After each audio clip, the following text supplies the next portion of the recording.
is up, you guys? So in this video we're gonna do a Sylenth saw, but it's gonna be a really detuned, really cool saw. What you just heard was that saw, so I'll play it one more time so you can hear that.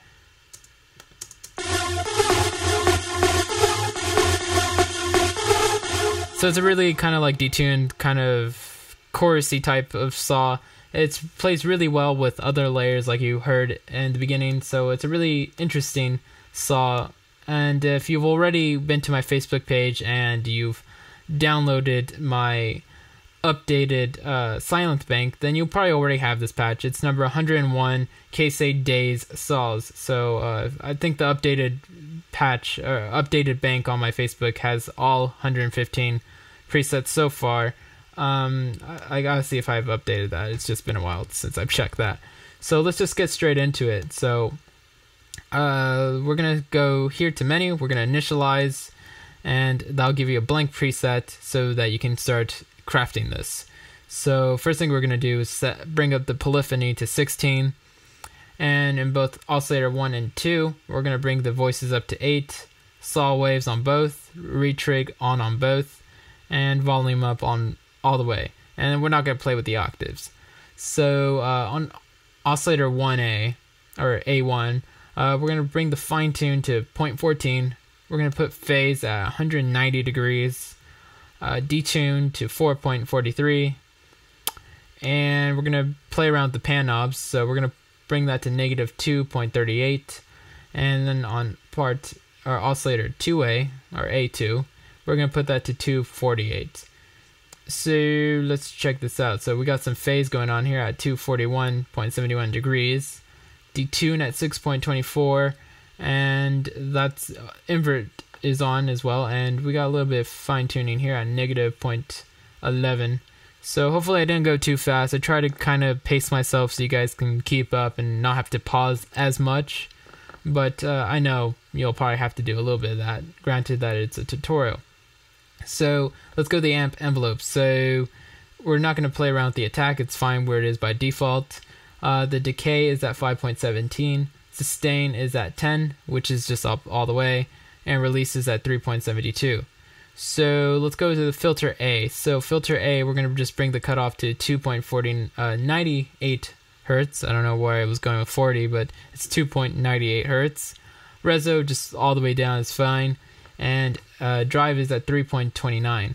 So we're going to select a nice high pass for this, and we're going to bring that on the 24 dB slope. So if you want to think of slopes in terms of filters, think of 12 dB slope as like a hill, and think of the 24 dB slope as like a cliff. So it's more steep, it cuts more frequencies out faster, or not really faster, but it cuts more frequencies out gradually as it goes lower. So there's a whole chart that explains that kind of stuff if you're interested in that.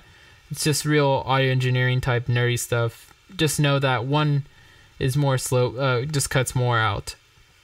So let's go down to the filter control. It looks like just basic default parameters, cut off straight down the middle, reso, key track all the way down, warm drive off. So done. Let's go to the mod envelopes. So we're going to select cutoff B for this first envelope 1, mod envelope 1, and we're going to bring that amount here to negative 10. Now the attack is all the way down. Decay for this is at 1.72, sustain at 3.22, and release at 5.57. So what this is doing is just when we go part B's cutoff, it's just gonna, the envelope is basically gonna follow this envelope pattern, and it's just gonna bring down the cutoff, and it's just gonna make this kind of interesting little I don't want to say slide of the cutoff, but it's just gonna make it more interesting to listen to as opposed to just something without it. So now let's go envelope 2 here. So we're gonna select both cutoff A and B. We're gonna bring them out up all the way to 10, and we're gonna leave the attack where it is.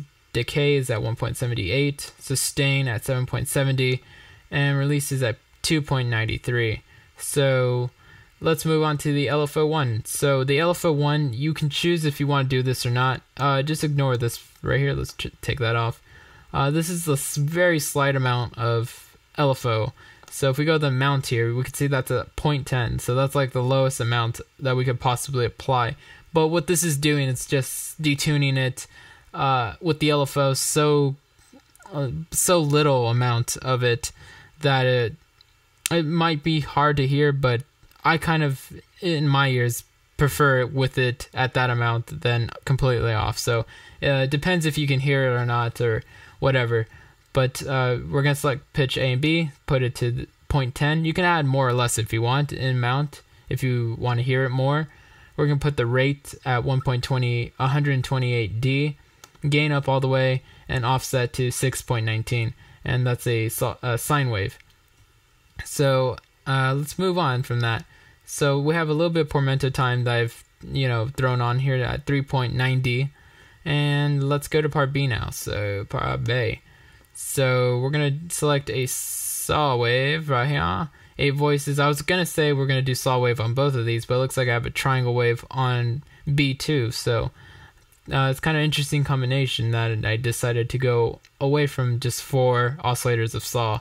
But then again, I do have one that's inverted. So it looks like I was going with some, I had some crazy stuff in mind. So we're going to turn on the invert here. Saw wave, 8 voices, retrig on. Fine tune is at negative 0.13. We're going to bring down that volume a little bit at 5.19. Phase all the way down.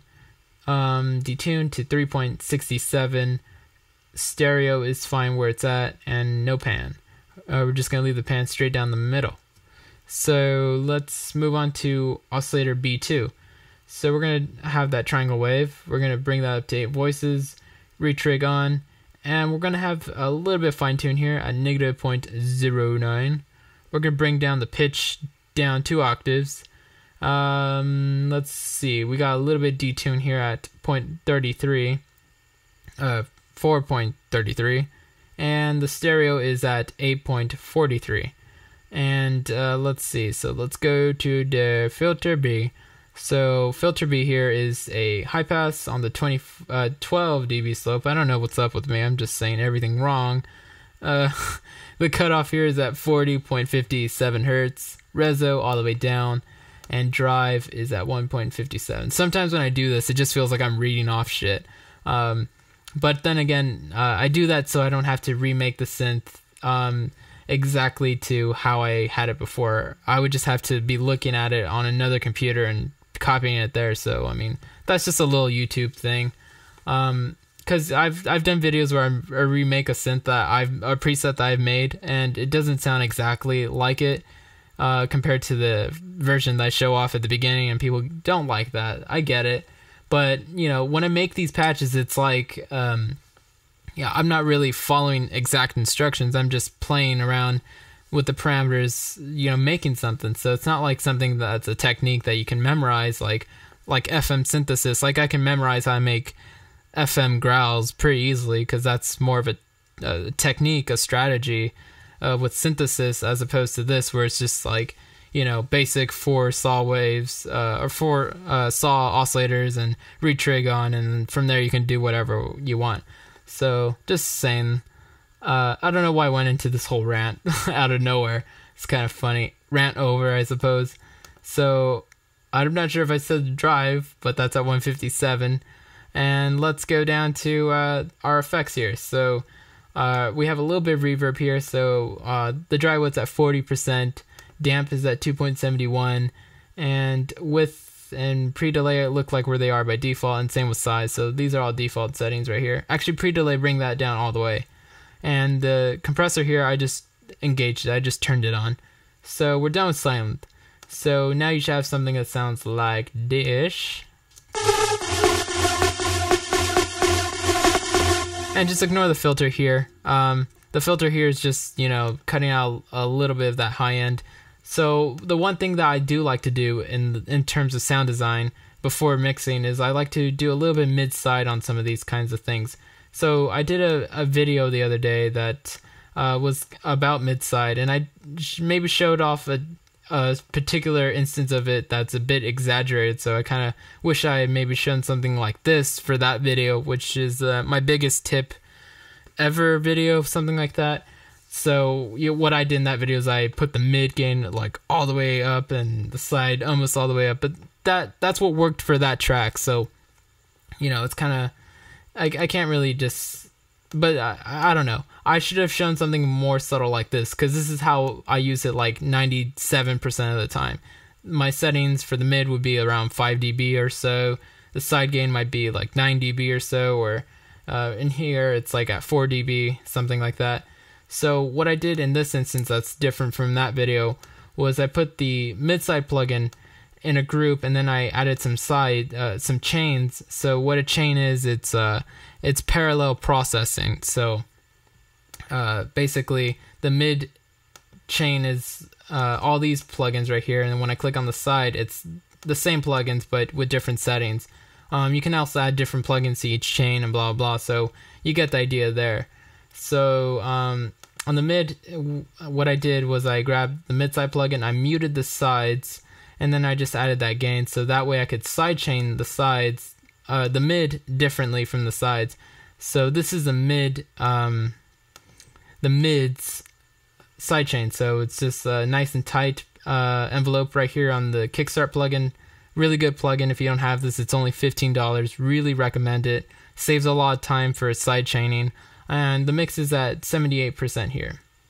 So what I'm doing is I'm pushing all that mid of the synth to the center, because everything in this song is routed through a multi-band compressor that splits the frequencies and then makes everything under 200 hertz mono. So everything that's in this synth that's under 200 hertz is mono, and by pushing the mid up, I'm pushing those low frequencies to the center with the kick. So it's really important to sidechain it heavily. So this is more of like a strong pumping type of sidechain, so that way the kick it stays out of the way of the kick. So if I kind of solo this and play it with the kick, you'll kind of hear what I'm saying,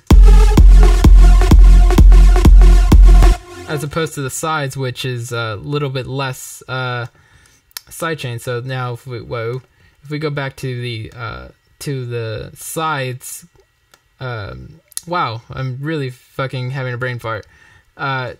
Sidechain, there we go, nailed it. We can see that the mix is way lower. It's at like almost less than halfway, and we have a high chain, so it's just a little bit less.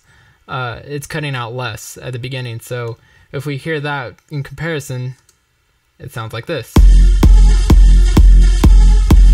And then both of them together. So, if I take this off, you'll hear kind of how it sounds less wide, and it's kind of just sitting there, kind of boring.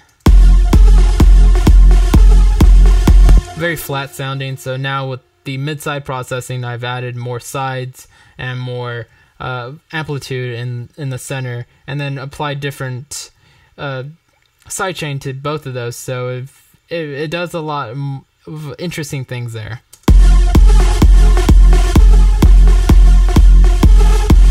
And then when you combine that with everything,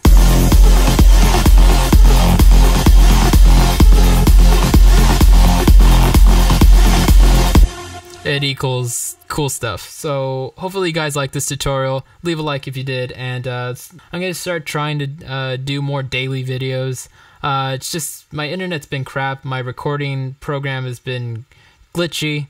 So thanks guys for watching, and lates.